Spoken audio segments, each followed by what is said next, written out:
কি আমাকে পাওয়ারে যেতে হবে। টাকা দিয়ে ভোট কেনার যে সংস্কৃতি তার সাথে আপনাকে মিলাতেই হবে। ফজর নামাজ পড়ে গিয়ে ভোট সেন্টারে যাবেন। চাঁদাবাজ বিরোধী সমাজ চাই। আমাদের আজকের বিষয়, কে হচ্ছেন প্রধানমন্ত্রী। আজকে আমাদের সঙ্গে উপস্থিত আছেন রাজনীতি বিশ্লেষক শরীফুজ্জামান শরীফ, আপনাকে স্বাগত জানাচ্ছি। আমাদের সঙ্গে আছেন বাংলাদেশ সুপ্রিম কোর্টের সিনিয়র আইনজীবী আবু হেনা রাজ্জাকি, আপনাকে স্বাগত জানাচ্ছি। কে হচ্ছেন প্রধানমন্ত্রী, এটি বেশ বড় একটি প্রশ্ন এবং এটি নিয়ে বেশ আলোচনা চলছে বেশ গত কয়েকদিন ধরে। কে হচ্ছেন প্রধানমন্ত্রী এই বিষয়ে আন্তর্জাতিক সংবাদ মাধ্যমগুলো তাদের মতন করে প্রতিবেদন করছে।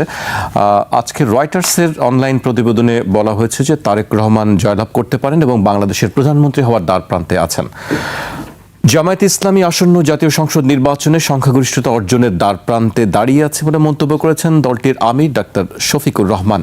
নিজের ফেসবুক পোস্টে দেয়া এ মন্তব্য করেছেন তিনি। আরেকটি বিষয় উল্লেখ করতে চাই, বিএনপি মহাসচিব মির্জা ফখরুল ইসলাম আলমগীর বলেছেন এবারের নির্বাচনে চেক অ্যান্ড ব্যালেন্স ও কাউন্টার ব্যালেন্স সঠিকভাবে থাকায় নির্বাচনে তথাকথিত ইলেকশন ইঞ্জিনিয়ারিংয়ের আশঙ্কা নেই। বিএনপি ল্যান্ডস্লাইড জয় পাবে বলে আমরা আশাবাদী। আবু হেনা রাজ্জাকির কাছে আসতে চাই, আপনি কিভাবে দেখছেন আসলে গণমাধ্যমের যে খবরগুলো বা জরিপগুলো, সে বিষয়ে অনেক প্রশ্ন আছে, কিন্তু তারপর আপনার ব্যক্তিগত মতামত আমি জানতে চাই যে আসলে আপনার কাছে কি মনে হয়। নির্বাচনে ল্যান্ডস্লাইড ভিক্টরির কথা বলছেন, আরেকদিকে বলছেন জামাতের পক্ষ থেকে বলা হচ্ছে সংখ্যাগরিষ্ঠতা অর্জন করবেন। দেখেন, আপনি জনমত জরিপ করা কিংবা পত্রিকা যে দিয়ে আমি জরিপ করব কিংবা মিডিয়া দিয়ে যে জরিপ করব, এটা ব্যক্তিগতভাবে হয়তো আপনি এক একজনের এক এক মত, আমারও একটা মত। আমি মিডিয়া দিয়ে জরিপ করতে পারি না, পত্রিকা দিয়ে জরিপ করতে পারি না। কারণ যেই পত্রিকা যেই মিডিয়া আজকে যে দলগুলোর বা দলের পক্ষে ব্যাপকভাবে বলছেন, এরা এই দেশে ছিল আজকে থেকে 16-17 বছর আগেও। তখন এই যে দলগুলোর ভিতরে ওই যে বিএনপির মতো দল, তারাও যথেষ্ট নির্যাতিত হয়েছে, লক্ষ লক্ষ মিথ্যা মামলা হয়েছে কিংবা 40 লক্ষ আসামি হয়েছে। জামাতেরও নিবন্ধন বাতিল হয়েছে, জামাতও হয়রানির মধ্যে ছিল, তারা নাকি গুপ্তের মতো বেঁচে ছিল। যাই হোক, কিন্তু এই যে দুইটা দল যারা আজকে প্রথম প্রতিদ্বন্দ্বী মানে প্রধান প্রতিদ্বন্দ্বী হয়েছে, এই দুইটা দল কি ট্রিটমেন্ট পেয়েছিল গত 16 বছর পত্রিকায়? আজকে তো সেই পত্রিকাগুলা, সেই মিডিয়াগুলা রিভার্স হয়ে গেল। আজকে তো সেই মিডিয়াগুলা তাদের দুইজনকেই কাভারেজ দিচ্ছে। কারে বেশি দেয় কারে কম দেয় সেই বিতর্ক আমি পরে আসি, বা আমার আসার দরকার নাই। কিন্তু তারা কি সেই কাভারেজ পাচ্ছিল? পায় নাই তো। বেগম খালেদা জিয়ার মতো একজন নেত্রী, মহিলা, মা, আপনি যাই বলেন, যে সবার কাছে গ্রহণযোগ্য ছিল, মাত্র 2 কোটি না 3 কোটি টাকা একটা অ্যাকাউন্ট থেকে আরেকটা অ্যাকাউন্টে রাখছে। এই হইল অপরাধ। সেই অপরাধে নিম্ন আদালত দিল 5 বছর, উচ্চ আদালত দিল 10 বছর। কোথায় ছিল এই মিডিয়াগুলো? এই মিডিয়াগুলো তখন তো এটাও ছিল যে সালম বড় বড় ব্যাংকগুলো তসরুপ করছে, আবুল বারাকাত জনতা ব্যাংকে তসরুপ করছে, শেয়ার বাজার কেলেঙ্কারি হয়েছে। কে কতটুকু লিখছেন? তারেক রহমান সম্পর্কে কে কতটুকু লিখেছেন? আজকে তো সবাই বিগলিত তারেক রহমানের জন্যে। সেই মিডিয়া, সেই পত্রিকা যারা তখন লিখেনি। কাজেই আমি এগুলাকে তেমন কোনো গুরুত্বই দিই না। আমার কাছে মনে হয় এই যে এরা মানে আপনি কোনো আইডিওলজি নিয়ে নাই। বিষয়টা হচ্ছে আপনি যেদিকে যখন স্রোত, আপনি সেদিকে থাকবেন। এবং এটা ঠিক যে স্রোতের উল্টা যদি আপনি চলেন, তাহলে আপনার গায়ের সাল বাকলা থাকবে না, আপনি স্রোতে গা ভাসায় দিয়ে সার্ভাইভ করবেন। তো এই কারণে আমি বললাম যে এই আপনি যদি ওই মিডিয়ার কথা বাদ দিই, আপনার কাছে কি মনে হয়? আমরা শরীফ ভাইয়ের কাছে শুনলাম তিনি বিএনপিকে এগিয়ে রাখছে নির্বাচনে। আপনার কাছে আপনি নর্মাল কোর্সে যেটা আপনি যদি আমার কাছে তো সামনের যে নির্বাচনটা হবে কালকে বাদে পরশু, হ্যাঁ, সেই নির্বাচনের ফলাফল আমাদের কাছে আসে নাই। সেই নির্বাচনের ফলাফল আসলে আমাদের অতীত যে জরিপ, সেই জরিপটা কিন্তু চেঞ্জ হয়ে যাবে। অতীত যে রেকর্ড, কার কত পার্সেন্ট ভোট, এর এত পার্সেন্ট, এই দলের এত পার্সেন্ট, এর এতর বেশি নাই, সেটা কিন্তু চেঞ্জ হয়ে যাবে। এটা গেল এক। 2 নম্বর, আমাদের দেশে ট্রেডিশনালি আমরা দেখছি যে দলটা একবার ক্ষমতায় এসে 200 আসন পায় বা 180 আসন পায়, পরবর্তীকালে যখন গণেশ উল্টে যায়, আবার একটা নির্বাচন হয়, সে তখন 30 আসন পায় উল্টা দিকে। মানে এমন কোনো মানে কমে যাওয়া দেখি নাই যে 180 পেয়েছে গত বছর, এই বছরে 150 পাওয়া উচিত বা 140 পাওয়া উচিত, ও 30 হয়ে যায়। সে কারণে বলছি এখানে বহুদিন ধরে একটা কথা আমাদের প্রচলিত আছে, কারচুপি কিংবা ইঞ্জিনিয়ারিং, এটা প্রচলিত আছে। যেমন এবার কি যুক্ত হয়েছে দেখেন তো, নির্বাচনের 5ই আগস্টের পরে এবার কিন্তু শব্দ আসছে একটা গুপ্ত সুপ্ত, এই শব্দগুলা আসছে। এর আগে ছিল রাজাকার, স্বাধীনতার পক্ষ, আমরা এক এক সময় এক একটা শব্দ সংযোগ করি।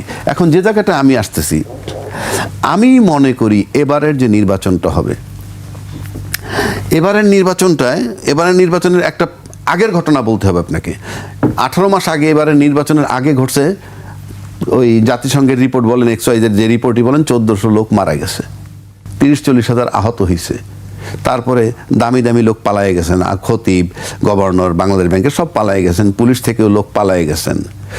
তারপর একটা নির্বাচন 18 মাস পরে, মানে ওই যে পালায়ে গেছে সব প্ল্যাটফর্মগুলো ঠিক হয়ে গেছে 18 মাসে, এটা আমাদের ধারণা, এবং আমরা নির্বাচনে যাচ্ছি। ঠিক আছে, আমরা ফাইনালি নির্বাচনে আসছি।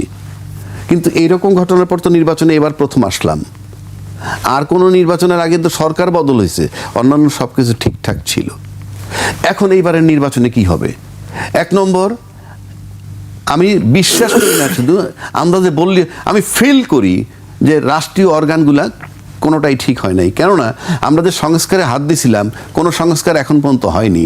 গণভোট পাশ করলে তারপরে ওই যে সংস্কারের প্রস্তাবগুলো, সেগুলো যদি বাস্তবায়ন হওয়া শুরু করবে, তার মানে আমরা আলটিমেটলি নির্বাচন করতে যাচ্ছি সেই পুরনো বন্দোবস্তে, এবং সেটাও কাল্পনিক। পুরনো বন্দোবস্ত বলতে পুরনো সংবিধান তো নাই, সংবিধানটা থেমে গেছে, আমরা সংবিধানবিহীন নির্বাচন করতে যাচ্ছি। এটা আমি সবসময় বলি, আজকেও বলতেছি, আমরা কোনো সংবিধানের অধীনে নির্বাচন করতেছি না। সংবিধানের অধীনে নির্বাচন করলে, মানে যেহেতু করতেছি না, নির্বাচনের পর দেখবেন যদি গণভোট পাশ করে এবং গণভোট মোতাবেক সংবিধান সংস্কার আগে না করে, তাইলে পরে এরা ওত নেওয়াই ডিফিকাল্ট হবে। সেটা পরের চ্যাপ্টার। এইবার আসুন ভোটের দিকে আসি। এবারের ভোটে যেটা হবে, 5ই আগস্টের পরের জাজমেন্ট সবচেয়ে বড়। অতীতে কে কি করছে আমার জানার দরকার নাই। অতীতে 16 বছর ছিল আওয়ামী লীগ। তরুণ প্রজন্মের যে ভোটারগুলো, সে তারা আওয়ামী লীগকে দেখেছে, দেখার পর তাদেরকে অ্যাকসেপ্ট করার মতো কিছু নেই। ইনফ্যাক্ট তারা নির্বাচনে নাই। আর অন্য যে দল, যে তরুণ সমাজের অন্য যে প্রায় 4 কোটি ভোটার, তারা, ওর ভিতরে কিন্তু অন্যান্য দলেরও আছে। ধরেন বিএনপির আছে, জামাতেরও কম বেশি আছে। তারা কিন্তু ওই যে তরুণ সমাজের মধ্যে যে দলের সাথে সম্পৃক্ত যেগুলো, তারা কিন্তু তাদের দল ক্ষমতায় দেখে নাই, কিন্তু তাদের যারা পুরনো চাচা, নানা অথবা বড় নেতা, তাদের কাছ থেকে কিন্তু দল সম্পর্কে তারা জানছে, অবগত হয়েছে। আর ওইদিকে জামাত তার সম্পর্কে অবগত হয়েছে। আর যারা অবগত হয় নাই, তারা নিউট্রাল বসে আছে। এখন আসেন, তাদের চোখের সামনে যে ঘটনাগুলো ঘটেছে, যে 1400 ছেলে পেলে মারা গেছে, কলেজের ছেলে, একটা কলেজের ছেলে মনে করেন জামাত করে, কিংবা একটা কলেজের ছেলে বিএনপি করে, তাদের চোখের সামনে যখন একটা বন্ধু সহপাঠী মারা গেছে বা তার ভাই মারা গেছে, সে যদি দেখে যে সে যে দলই বিলং করুক, সেই দলটা ওই ফ্যাসিজমের পক্ষ দিকে টানতেছে, সে কিন্তু ওই দলকে আর ভোট দিবে না। বিকজ এই ফিলিংসটা তার ভিতরে কাজ করবে। সুতরাং সেদিক থেকে বিবেচনায় নিলে এই তরুণ 4 কোটি ভোটার একটা বিরাট ফ্যাক্টর, এবং তরুণ 4 কোটি ভোটার যেদিকে ঝুঁকবে, সেদিকেই মনে করেন একটা বিরাট, মানে কি বলে, সেদিকটাই জয়লাভের সম্ভাবনা হবে। আরেকটা ব্যাপার, তরুণ সমাজ নিবে এবং আমরাও নিব। নাম্বার 1, চাঁদাবাজ বিরোধী সমাজ চাই। কে চাঁদাবাজ আপনি আমি বলতে পারবো না, কিন্তু যিনি চাঁদা দেন তিনি জানেন কে চাঁদা নেন। অবশ্যই তাকে বয়কট করতে হবে। দুর্নীতিবাজ, বিদেশে টাকা পাচার করেন যারা, কে পাচার করেন তিনি জানেন, এবং আমরাও জানি কারা পাচার করে। সুতরাং এবার ভোটাররা সেই জায়গায় সিদ্ধান্ত নেবে বলে আমি মনে করি। এবং ভোটাররা এইটুক বোঝে, যার গায়ে যত গন্ধই থাকুক না কেন, টাকা পাচার করবে না কে, দুর্নীতি করবে না কে, এবং টাকা পাচার, দুর্নীতি, তারপরে যদি মনে করেন যে টাকা পাচার, দুর্নীতি, চাঁদাবাজি, এইগুলা যদি আপনি চিন্তা করেন, তাইলে এগুলার সাথে যারা সম্পৃক্ত তারা কিন্তু বোঝে যে কারা সম্পৃক্ত, এবং ভোটাররা যদি বিবেচনায় নেয়, তাহলে কিন্তু ভোটের হিসাব নিকাশ মিলানো আপনার কঠিন। আর থার্ড বলতেছি, জুলাই চেতনা ধারণকারী ম্যান্ডেটরি, যারা জুলাই চেতনা ধারণ করবেন, এটা তাদেরকে যারা বিশ্বাস, ভোটাররা চিন্তা করবে। এই সব কিন্তু ভোটাররা থিওরিটিক্যালি বলবে। আপনি মাটিকে চিৎকার করেন সারাদিন, কোনো লাভ হবে না, কোনো লাভ হবে না। এবং কারণ এটা ভোটাররা, এই যে জুলাই চেতনা মাত্র 18 মাস আগের ঘটনা, কেউ ভোলে নাই, ভোলার কোনো কারণও নাই। আর চাঁদাবাজি কারা করে তাদেরকে বয়কট করবে, এটা আপনার আমার বলতে হবে না। এইবার আসেন, নারী বিদ্বেষী কথাও আছে, যারা নারী বিদ্বেষী তাদেরকেও মানুষ বয়কট করবে। কিন্তু প্রশ্ন হচ্ছে ভোটাররা তাদেরকে নারী বিদ্বেষী বিশ্বাস করতে হবে, যে নারী বিদ্বেষী বিশ্বাস করতে হবে, চাঁদাবাজি বিশ্বাস করতে হবে, তারপর দুর্নীতিবাজ বিশ্বাস করতে হবে, তার উপরে সিদ্ধান্ত নিতে হবে। সেই হিসাবে যদি আপনি ধরেন, তাহলে আপনার এবারের যে ভোট হবে, আবারও বলছি, কারচুপি আর ইঞ্জিনিয়ারিং দুইটা টার্ম যদি না থাকে, কঠিন বাস্তবতা মোকাবেলা করতে হবে দুই জোটকে। শরীফ ভাই, দুই দলের পক্ষ থেকেই জয়ের ব্যাপারে আশাবাদী, এটি স্বাভাবিক, সবাই জয় চায়, কেউ হারতে চায় না। আপনার কাছে কি মনে হয় আসলে প্রধানমন্ত্রীর কে হতে পারে? নির্বাচন আমাদের দোরগোড়ায়, নিশ্চয়ই এই আলোচনাটি আসবে যে নতুন সরকারের প্রধানমন্ত্রী কে হবে। গণতান্ত্রিক বিধি ব্যবস্থায় অনেকগুলো রাজনৈতিক দল অংশগ্রহণ করলেও অবশ্যই বাস্তবতার আলোকেই আমরা বিবেচনা করব, এবং আমরা অবশ্যই বিবেচনা করব এর মধ্যে যাদের বড় দল যারা বা সেই ধরনের প্রভাব সৃষ্টি করতে পারবে নির্বাচনে, সেই দিক থেকে বিএনপি একদিকে, আর একদিকে 11 দলীয় নির্বাচনী ঐক্য যেটা বলছে তারা। আমি এটি এর আগেও বলেছি, খুব অনেকেই মজা করছে, যে দুইজন প্রধানমন্ত্রী হতে পারেন দুজনই চিকিৎসক, দুজনই হচ্ছে রহমান। সেকেন্ড হচ্ছে দুজনের স্ত্রী হচ্ছে চিকিৎসক, এবং দুজনই সিলেটের জামাতা। সুতরাং আমরা যদি বলি যে যিনি প্রধানমন্ত্রী হবেন তার নামের সাথে রহমান থাকবে, আমরা যদি ওই যে ছোটবেলায় আমরা ধাঁধার মধ্যে ঢুকতাম যখন, তখন এই কথাগুলো আমরা বলতাম। কিন্তু বাস্তবতা তো একটু ভিন্নতা আছে। আচ্ছা, দুটো রাজনৈতিক দল সংস্কারের ব্যাপারে খুবই আন্তরিক, আমরা সেটি শুনছি। সংস্কার যদি গণভোটে পাশ হয়ে যায়, সেখানে তো রাজনৈতিক দলের প্রধান একই সাথে প্রধানমন্ত্রীও থাকতে পারবেন না। জি, তাই তো? তাহলে যদি তারা প্রধানমন্ত্রী হনও, দলের প্রধান একই সাথে দুটো থাকতে পারবেন না। এখন তারা বেছে নেবেন যে কোনটা তারা রাখবেন। সুতরাং সেই বিবেচনায় এদের ভেতর থেকে ধরেন প্রধানমন্ত্রী হওয়ার দৌড়ে এগিয়ে থাকলেন ভোটের মধ্য দিয়ে, কিন্তু নির্বাচনের পরে তিনি সিদ্ধান্ত নিলেন তার দলকে ভালোবেসে দলের শীর্ষপদ তিনি ধরে রাখবেন, সেটি ছাড়বেন না। এই ধরনের তর্ক বিতর্ক অনেক কিছুই করা যায়। তবে আমাদের প্রত্যাশা, আমরা অনেক বছর পর একটা ভোট দেওয়ার পরিবেশের দিকে যাচ্ছি। এখন পর্যন্ত আমরা সমালোচনা করেছি অনেকগুলো জায়গায়, আবার আমাদের কতগুলো অর্জনও আছে। আমি সব কিছুকে নেগেটিভলি দেখতে রাজি নই। আপনি খেয়াল করে দেখবেন যে আমাদের নির্বাচনী প্রচারণায় গুণগত অনেকগুলো পরিবর্তন এসেছে। আমরা ছোটবেলায় যখন নির্বাচন আসতো, আমাদের ঘুম ভাঙতো মাইকের শব্দে, তারপরে সারাদিন মাইক বাজছে, রাতে মাইক বাজছে। আপনি এবার খেয়াল করে দেখবেন, যদিও এটি 2008-এ ডক্টর শামসুল হুদার যে নির্বাচন কমিশন তারা এটি শুরু করেছিল, আমরা তখন ভেবেছিলাম যে এটি বিরাট চ্যালেঞ্জ, এটি কি পারা যাবে? এখন পর্যন্ত দেখা গেছে যে অনেকগুলো অগ্রগতি আছে। রাজনৈতিক দলগুলো সভা সমাবেশ করছে, রাত পর্যন্ত মাইক বাজার কোনো ব্যাপার নেই, পোস্টার নেই। তারপরেও উৎসবের বা যতটুকু, সে উৎসবের ঘাটতি দেখছি না আমি।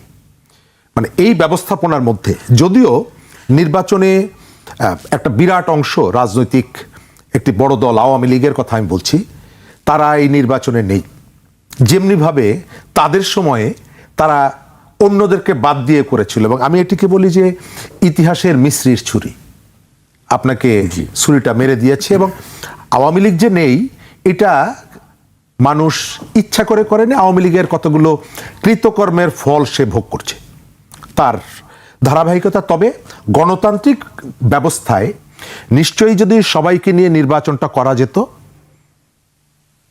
সবার অংশগ্রহণে যদি নির্বাচনটা হতো, তাহলে অনেকগুলো জায়গায় রাজনৈতিক বিরোধ বা বিপত্তি অথবা চ্যালেঞ্জ আমরা মোকাবেলা করতে পারতাম। এখন ভোটটা হবে, জনগণ কাকে ভোট দিবে এই জায়গাটায় আপনি যদি জিজ্ঞেস করেন, নিশ্চয়ই আমার ব্যক্তিগত যেটা ধারণা, সেই জায়গাটায় অনেকগুলো জায়গায় বিএনপি এগিয়ে আছে। সারা দেশে তার যে সাংগঠনিক বিস্তৃতি, সাংগঠনিক যে ব্যাপ্তি, তার রাজনীতি নিয়ে গত 1 বছর তার অনেক রকমের ত্রুটি আছে, সমালোচনা আছে।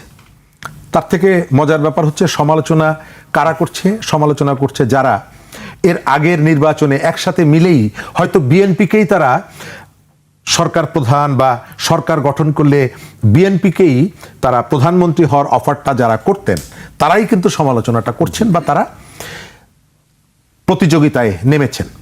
রাজনীতিতে অনেকে বলেন যে শেষ কথা বলে কিছু নেই, তবে আমি মনে করি যে নৈতিকতার রাজনীতিতে অবশ্যই শেষ কথা থাকা উচিত। এই জায়গাটায় আমরা ছেড়ে দিব ভোটারদের কাছে, ভোটারদের পছন্দের জায়গা থাকবে। একই সাথে নির্বাচন ঘিরে ইলেকশন কমিশনের কতগুলো সিদ্ধান্ত এক ধরনের মিশ্র প্রতিক্রিয়া সৃষ্টি করেছে, তারা সেগুলো সংশোধন করেছে।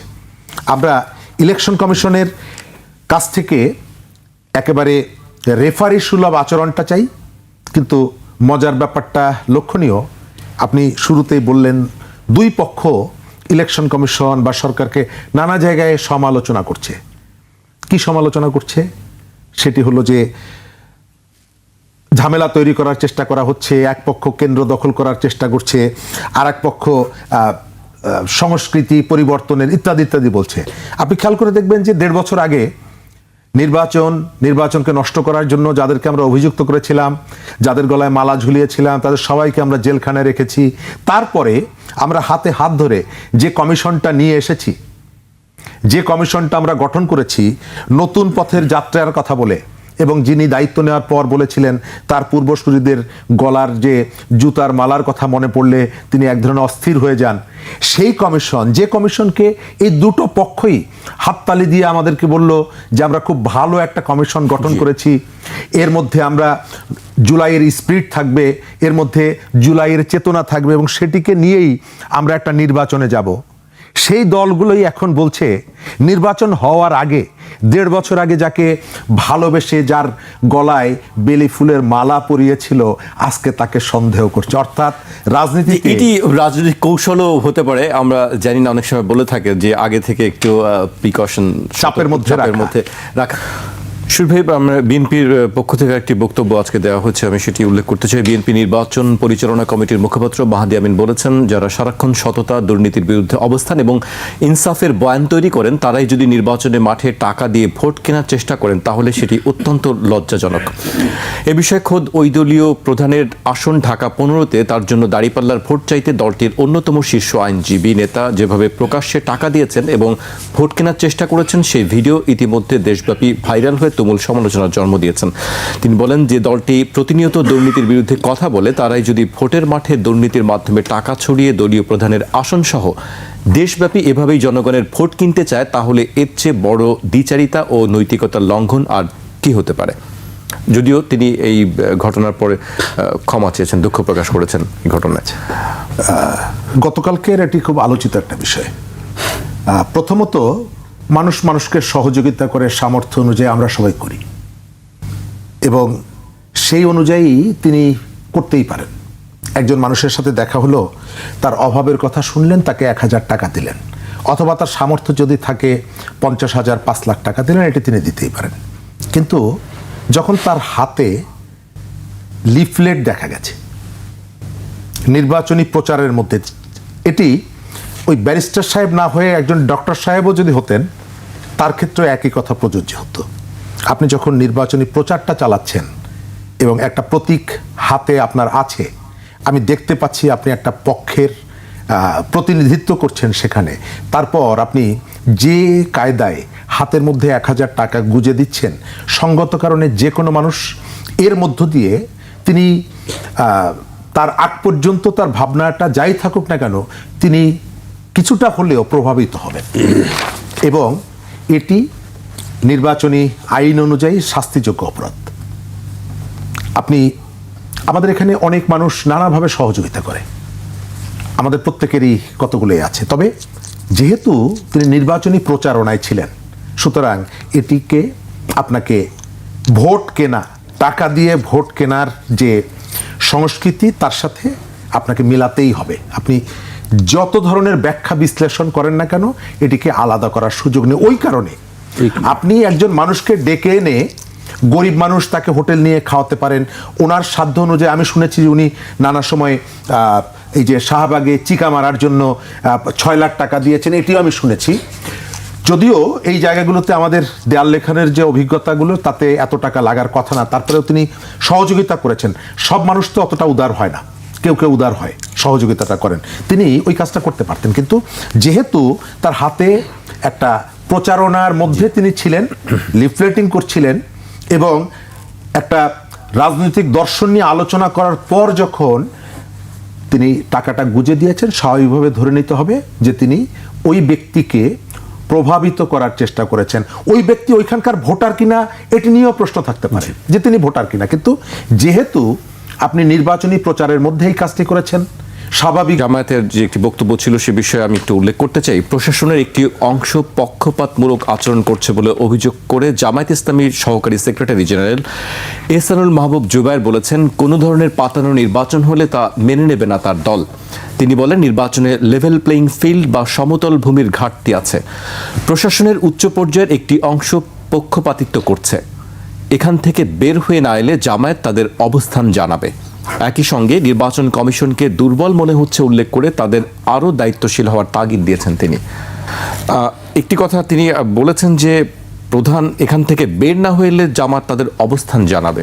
এখনো কি আসলে জামাত সন্দিহান, মানে নির্বাচন পাতানো হবে কি না, সুষ্ঠু হবে? দেখেন, জামাত নির্বাচন নিয়ে সন্দিহান কি না সবচেয়ে ভালো জামাত বলতে পারবে, বাট অন্য কোনো দল সন্দিহান, সবাই কিন্তু নিজ নিজ দল যে ভালো ব্যাখ্যা দিতে পারবে। আমি আপনার যে বক্তব্যটা পড়লেন তার আলোকে বলছি। আপনি যদি একটা জিনিস লক্ষ্য করে দেখেন, আমরা কিন্তু ইতিমধ্যে শুনেছি কেউ কেউ বলছেন যে তাহাজ্জুদ নামাজ পড়ে গিয়ে সেন্টারে গিয়ে ফজর নামাজ পড়বেন, ভোট সেন্টারে। কেউ বলছেন ফজর নামাজ পড়ে গিয়ে ভোট সেন্টারে যাবেন, কি ভোট সেন্টার পাহারা দিবেন। কেন পাহারা দিবেন? যাতে কেউ সেন্টার দখল, কারচুপি বা এই ধরনের কোনো প্ল্যান, এছাড়া তো আর কিছু না। কিন্তু আমরা যে এই বক্তব্যটা দিচ্ছি, কেন দিচ্ছি? তাহলে তো ভাইস ভার্সা, দুই পক্ষই কি সন্দিহান? নাহলে দুই দিক থেকে তো এই কথাগুলো আসছে। ভোট সেন্টারে যাবেন, এখন ভোট সেন্টারে ভোট দিতে গিয়ে যদি কেউ কৌতূহল হইয়া, আগ্রহী হইয়া আপনি অনেক আগে লাইন দেন, দিতে পারেন। আমি সেখানে আইনগত কোনো বাধা নাই। যদি আসি আমরা আনন্দের সাথে ভোট দিব, শরীফ ভাই আনন্দের সাথে ভোট দিবে, কিংবা ভাবছে যে পরে আমার অন্য কাজ আছে, আমি একটু আগে যাই, হতে পারে। সেটা আপনার লম্বা লাইন হতে পারে, লাইন 1.5 কিলোমিটার হোক। কাজটা কিন্তু নির্বাচন কমিশনের, সেন্টারের নিরাপত্তা এনশিওর করা কাজটা ইসির। এখন সেখানে যদি আমরা দায়িত্ব নিয়ে, মানে আমরা বলি ভোট সেন্টারে, তাহলে কি ইসির কাজ কি, প্রশাসনের কাজ কি? এই বক্তব্যের পরে আমরা কি ইসির কাছ থেকে কোনো বক্তব্য আসছে যে না, আপনাদের তো ফজর নামাজ পড়ে কিংবা তাহাজ্জুদ পড়ে আপনাদের ভোট সেন্টারে যেতে হবে না ভোট সেন্টার পাহারা দেওয়ার জন্য, এটা আপনাদের কাজ নয়, এর দায়িত্ব আমরা ইসি নিব। ইসির কাজ, ইসির কাজ মানে আলটিমেটলি প্রশাসনের কাজ। প্রশাসনের কাছ থেকে কি আমাদের সেই বার্তা আসছে? আসেনি, এখন পর্যন্ত আসে নাই। তারপর যদি মনে করেন যে রাজনৈতিক দলগুলোর মধ্যে একে অপরের প্রতি অবিশ্বাস আছে, যে যে ওনারা যাবে, ওনারা কি সেন্টার দখল করবে কিনা, কিংবা এরা যাবে, এরা এই যে দুই পক্ষ পাহারার নামে যাচ্ছে, মুখোমুখি হলে কি হতে পারে? এগুলো তো নৈতিক দায়িত্ব ইসির এনশিওর করা। সে কি করতে পেরেছে? 1, 2, প্রশাসনের উপরে ধরুন প্রশাসন আপনার দিকে ঝুঁকে আছে, যেটা জামাত বলল যে প্রশাসন এক পক্ষের দিকে ঝুঁকে আছে। যদি এমনটা হয়, তাহলে প্রশাসন যদি আপনার দিকে ঝুঁকে থাকে, ফর এক্সাম্পল, তাহলে আমি কি ভাববো? আমাকে সেন্টারে যেতে হবে।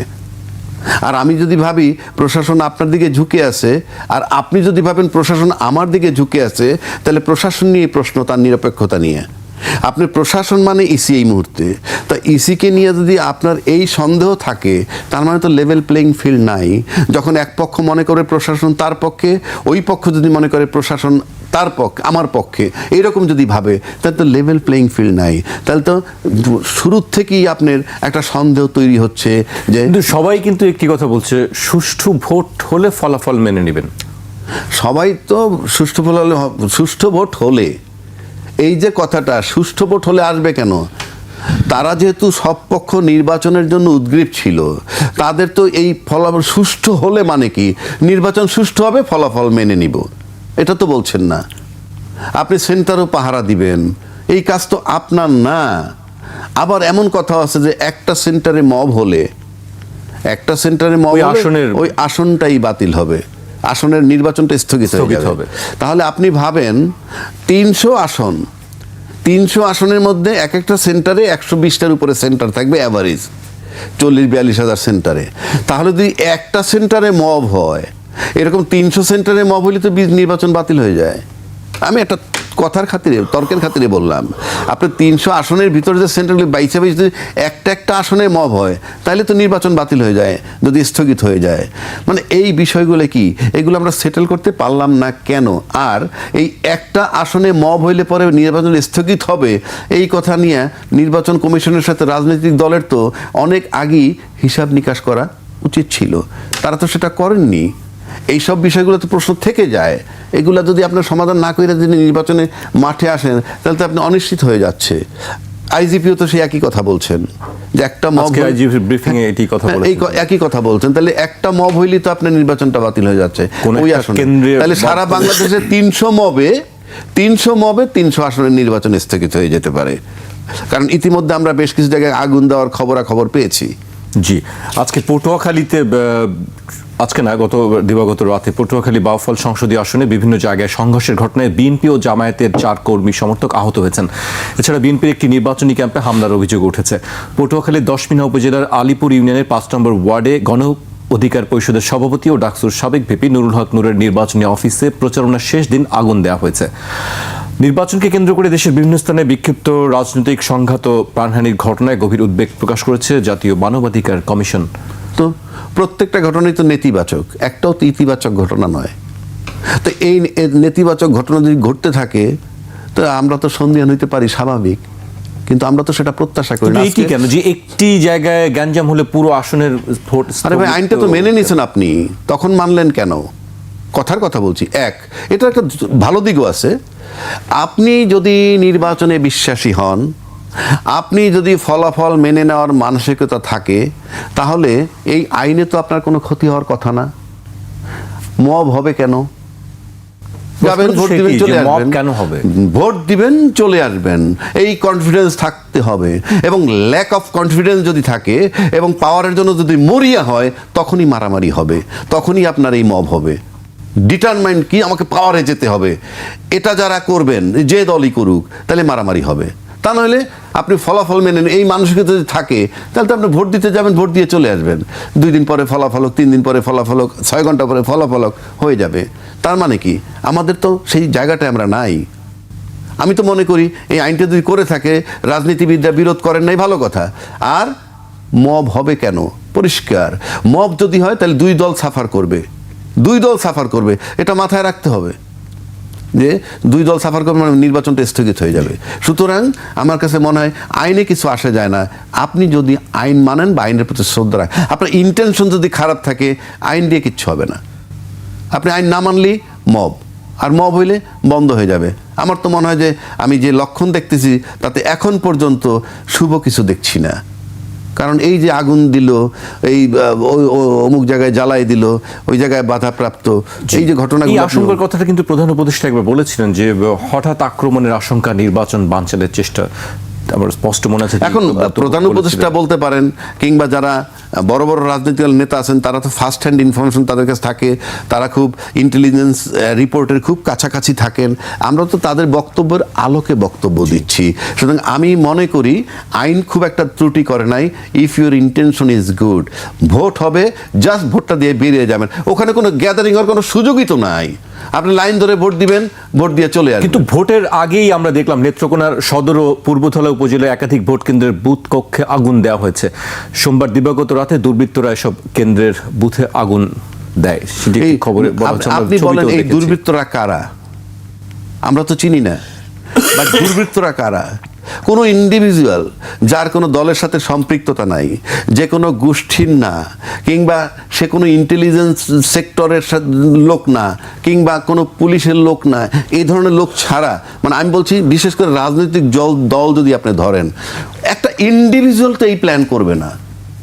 এই প্ল্যানগুলো হলো রাজনীতি যারা করে তাদের ভিতর থেকে আসে, যাদের ভিতর ডাউট থাকে, সন্দেহ থাকে, তাহলে আপনি আসবেন। কিংবা নির্বাচনটা যারা বানচাল করতে চায়, কারা করতে চায়, নির্বাচন হইলে জয়লাভ করবে কারা, নির্বাচন না হইলে জয়লাভ করবে কারা, এটা তো নিশ্চিত কিছু না। যদি আপনার কনফিডেন্স থাকে আমি ভোটে জিতবো, তাহলে মানে দুই পক্ষেরই কি কনফিডেন্সের অভাব আছে? জি, এই জায়গায় আমি আপনার কাছে আবার আসবো। আমি শরীফের কাছে আসতে চাই। একটি প্রশ্ন তুলেছেন রাজ্জাকি ভাই, যে দুই পক্ষেরই কি কনফিডেন্সের অভাব আছে, নাকি আসলে দুই পক্ষই ওভার কনফিডেন্সের জায়গা আছে যে আমরাই সরকার গঠন করব, আমরাই জয়ী হব? বা এই যে সহিংসতাগুলো আগে ভোটের আগে বিভিন্ন ভোট কেন্দ্রে আগুন দেওয়ার ঘটনা দেখলাম, দুই পক্ষের মারামারি দেখলাম, আপনি আসলে কিভাবে দেখছেন বিষয়গুলি? এগুলো হচ্ছে রাজনৈতিক কৌশল, রাজনৈতিক খেলা। আমাদের যে তরুণ ভোটার যারা, এই ভোটাররা কি নির্দিষ্ট কোনো একটা দলের পক্ষে ভোট দেবে? দেবে না। আপনি নিশ্চিত থাকেন এরা কোনো একটা নির্দিষ্ট দলের গোলামি করবে না, কারণ তাদের চোখের সামনে তারা যে রক্ত দিয়ে যে বিপ্লবটা করেছে সেটা বেহাত হতে দেখেছে। তাদের এই রক্তকে বিক্রি করে কিছু কপর্দকহীন মানুষকে কোটি কোটি টাকার সম্পদ অর্জন করতে দেখেছে। নিশ্চয়ই তারা এই ভোটের মধ্য দিয়ে সেই অংশকে বুকে টেনে নেবে না। তাদের ঢাকার রাস্তায় আমরা এদেরকে বিক্ষোভ করতে দেখেছি না, আহত অবস্থায় তাদের ক্ষোভ দেখেছি না, তাদের বিক্ষোভ দেখেছি না। সুতরাং আমি সবাইকে এক পাত্রে নেওয়ার পক্ষে না। দ্বিতীয়ত, সরকার আগেই ঘোষণা দিয়ে দিয়েছে নির্বাচন নিয়ে যা কিছু হবে দায় দায়িত্ব আওয়ামী লীগের। শেরপুরে দায় দায়িত্ব আওয়ামী লীগের সরকার স্টেটমেন্ট দিয়ে বলেছে সম্পূর্ণ আওয়ামী লীগের দায়, এবং বেশ কড়া ভাষায় বলেছে। তো ওই যে শেরপুরে হত্যাকাণ্ডের পর জামাতের একজন নেতা মারা গেলেন, আমি ভেবেছিলাম যে আওয়ামী লীগের কয়েকজনকে এটার জন্য আসামি করা হবে, তো পরে দেখলাম যে বিএনপির কয়েকজনকে আসামি করেছে। তো একটা সরকার যখন এই সিদ্ধান্ত নিয়ে রাখে, তখন কখনো ওই পক্ষ, কখনো তৃতীয় পক্ষ এর ভেতরে ঢুকে নানা রকমের একটা পরিস্থিতি তৈরি করার চেষ্টা করে। সুতরাং এই জায়গাটায় সরকারকেই বলতে হবে যে কারা এই ঘটনাটি ঘটিয়েছে।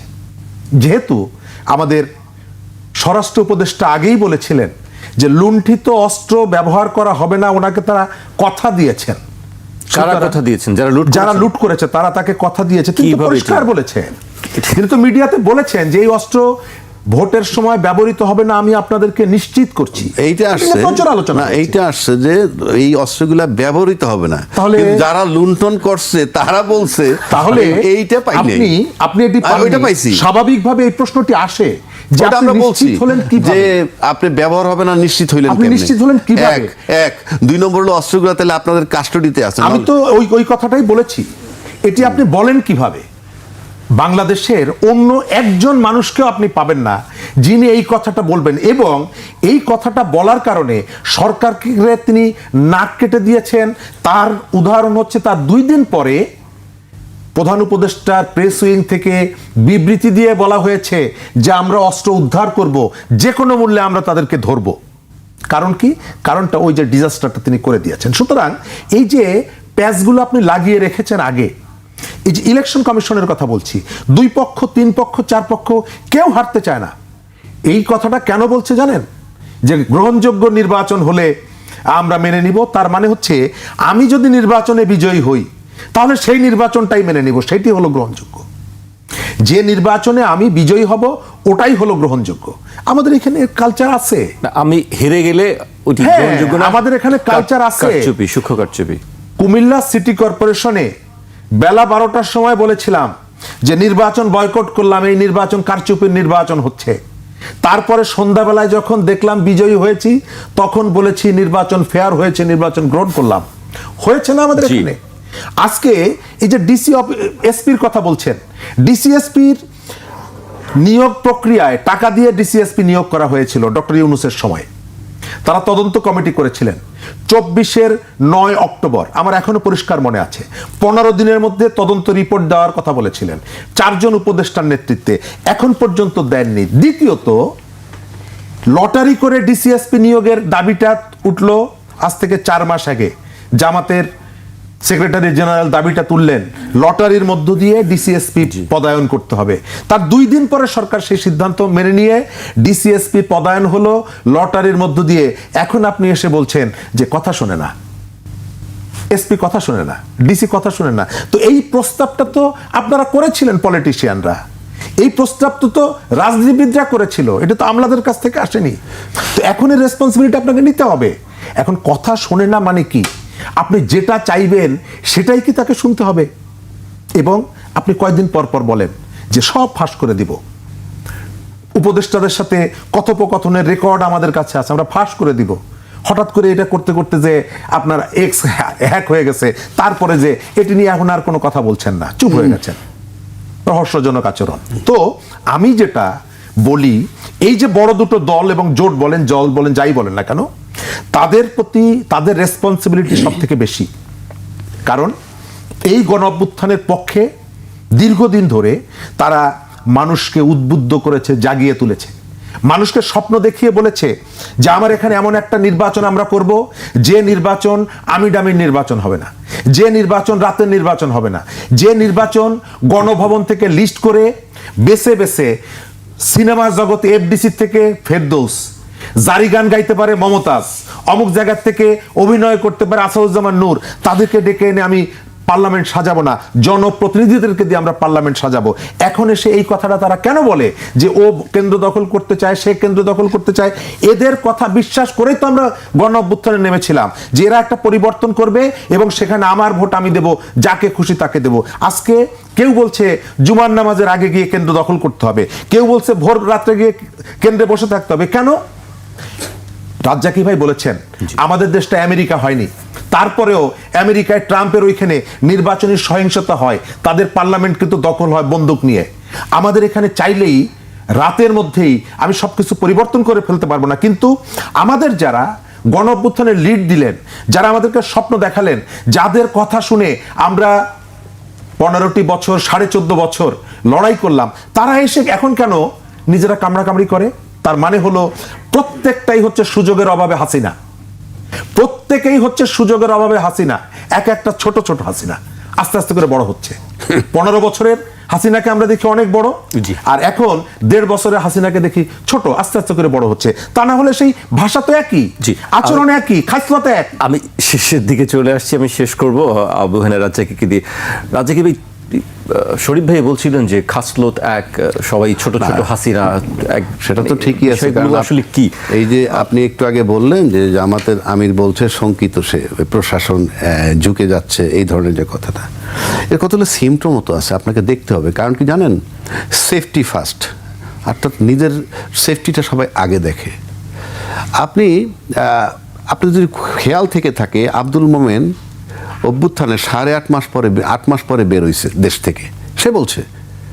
এবং সে তার সিম 6 বার পাল্টাইছে, বাসা 5 বার পাল্টাইছে, মাথার পরচুলা খুলে ফেলছে, দাড়ি টাড়ি রেখেছে, এবং সে বলছে প্রশাসনের সহযোগিতা আমি বেরিয়ে এসেছি। আপনার খেয়াল আছে কিনা আমি জানি না, এগুলো সে বলছে। তো প্রশাসনের সহযোগিতা বেরিয়ে আসা মানে হচ্ছেই যে একটা সরকার এই দেশে, এটা সরকারের ব্যর্থতাই বলবো, যে একটা সরকার থাকা অবস্থায় তার অধস্থন যে প্রশাসন, সেই প্রশাসন ফেসিজমের পক্ষের একজন আব্দুল মোমেনকে 8.5 মাস পরে দেশ থেকে বের করতে সহযোগিতা করে। তার মানে প্রশাসন এখনো ফেসিজমের পক্ষে আছে, এবং প্রশাসন দেখবে কে ক্ষমতায় আসলে পরে তারা সেফ থাকে। অর্থাৎ তাদের আমলনামাটা তো আমরা কিন্তু জানি। যেমন ভাই বললেন এই এনসিপির কিছু ছেলে পেলে যাদের দুর্নীতিবাজ, যেটা বিরাট আলোচনা হয়েছে, সবাই টাকা ইনকাম করছে, কোনো সন্দেহ নাই কামাইছে। এখন শব্দটা তো এরকম না যে ওরা আসার পরই বাংলাদেশে শব্দগুলো নতুন হয়েছে, টাকা কামানো, এগুলোর বয়স 54 বছর, ওরা পরে এসে অ্যাড হয়েছে। 1, 2 নম্বর, এরা আমাদের সন্তান, আমাদের নাতি, মঙ্গল গ্রহের সন্তান না, এদের সিলসিলা তো আমাদের। সুতরাং আপনি তার দুর্নীতি নিয়ে আসতেছি, তার আয় নিয়ে কথা বলছি, এবং এই মিডিয়ায় আমরা ইন্টারভিউ নিচ্ছি, তাকে জিজ্ঞেস করছি তোমার সোর্স অফ ইনকাম কি। কেউ কেউ বলছে আমরা একটা নতুন কাপড়ও পরতে পারবো না। সেটা এনসিপির যেভাবে আমরা জিজ্ঞেস করতে পেরেছি, আপনি বাংলাদেশে আর কোনো দল, প্রতিষ্ঠিত দলের কাউকে তৃতীয়, চতুর্থ, পঞ্চম গ্রেডের কোনো নেতাকে এনেও জিজ্ঞেস করতে পারেন নাই, পারবেনও না। কেন বলছি যে পারেন নাই? ওদেরকে সহজে জিজ্ঞেস করতে পারছেন সোর্স অফ ইনকাম ইত্যাদি। এখন কেন বললাম, তাহলে এই প্রশাসন কি ইসির অধীনস্থ, প্রশাসনটাই নির্বাচনটাকে আলটিমেটলি কন্ডাক্ট করে। তো প্রশাসন যখন আব্দুল মোমেনরে 8 মাস যাবৎ সহযোগী করে বের করে দিছে, আরও যারা আছে তারা এখন পর্যন্ত ছত্রছায়া আছে, প্রশাসন নলেজে আছে, কিংবা বের হয়ে থাকলে তারা সহযোগিতা করে বের করে দিতে। সুতরাং প্রশাসন চিন্তা করবে তার সেফটি কোন দল ক্ষমতায় আসলে। সুতরাং সেখানে কিছু, যদি ইঞ্জিনিয়ারিং শব্দ টার্মটা ব্যবহৃত হয়, তাহলে যদি ইঞ্জিনিয়ারিং হয়, আমি বলছি না হবে, তাহলে ইঞ্জিনিয়ারিংটা সেই লেভেলেই হবে যিনি ক্ষমতা আসলে অন্তত তারা সেফ থাকবেন, তাদের উপরে কোনো দুর্নীতির ব্যাপার কিংবা টাকা পাচারের ব্যাপার কিংবা চাঁদাবাজির ব্যাপারগুলো এটা নিয়ে মাথা ঘামাবেন না। এগুলো নিয়ে যদি মাথা ঘামান তাইলে পরে সিনারি অন্যরকম হইতো। তাইলে মোমেন্ট 8.5 মাস পর দেশ থেকে বের হইতে পারতো না। যেহেতু মোমেন্টকে সহযোগিতা করতেছে, ফেসিজমের পক্ষের শক্তির সহযোগিতা করতেছে, সুতরাং তাদেরকেই তারা ক্ষমতায় আনতে চাইবে যাদের মন মানসিকতা তাদের মতো কিংবা ফেসিজমের কাছাকাছি। জি, আরেকটি তথ্য আমি উল্লেখ করতে চাই। সারা দেশে ভোট কেন্দ্র 42,779টি, এর মধ্যে প্রায় 8,770টি কেন্দ্র ঝুঁকিপূর্ণ। এছাড়া 16,000 কেন্দ্রকে মধ্যম ঝুঁকিপূর্ণ হিসেবে চিহ্নিত করা হয়েছে।